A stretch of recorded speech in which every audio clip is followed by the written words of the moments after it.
Hi అండి, welcome back to Mallikarjuna car bazaar. మన దగ్గర ఇంకో వెహికల్ అయితే వచ్చింది. ఈ వెహికల్ చూసుకున్నట్టయితే 2013 model Swift Dzire VDI diesel vehicle అడుగుతున్నారు కదా. సో డీజిల్ వెహికల్ అయితే తీసుకొచ్చాను. వెహికల్ వచ్చి చాలా వెల్ మెయింటైన్ ఉంది.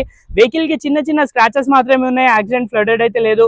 వెహికల్ కి 4 బ్రాండ్ న్యూ టైర్స్ అయితే అవైలబుల్ ఉన్నాయి. మీరు బ్యాక్ సైడ్ చూడొచ్చు, బంపర్ ప్రొటెక్టర్ కూడా అవైలబుల్ ఉంది. ఇంటీరియర్ కూడా చాలా వెల్ మెయింటైన్ ఉంది.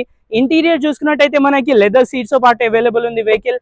Vehicle 4 power windows, electric view adjustable, central lock, power steering, inbuilt music system, leather seats, 5+1 gear box అయితే వచ్చేస్తుంది. వెహికల్ అయితే చాలా వెల్ మెయింటైన్ ఉంది. వెహికల్ కి అయితే 2 కీస్ కూడా అవైలబుల్ ఉన్నాయి. వెహికల్ కిలోమీటర్ గురించి కనుక్కుంటే 88,000 కిలోమీటర్స్ అయితే డ్రివెన్ ఉంది. వెహికల్ ప్రైస్ వచ్చేసి 3,90,000, ఓన్లీ 3,90,000 అయితే 2013 మోడల్ షిఫ్ట్ డిజైర్ VDI అయితే వచ్చేస్తుంది. సో ఈ వెహికల్ కాకుండా చాలా మల్టిపుల్ వెహికల్స్ అయితే అవైలబుల్ ఉన్నాయి. సో మన అడ్రస్ వచ్చి Hyderabad Chengicherla, near by BMR school. ఈ వెహికల్ కాకుండా చాలా వెహికల్స్ ఉన్నాయి. సాటర్డే సండే కార్ మేళా కూడా ఉంటుంది, వచ్చి చూడొచ్చు మీరు. Thank you.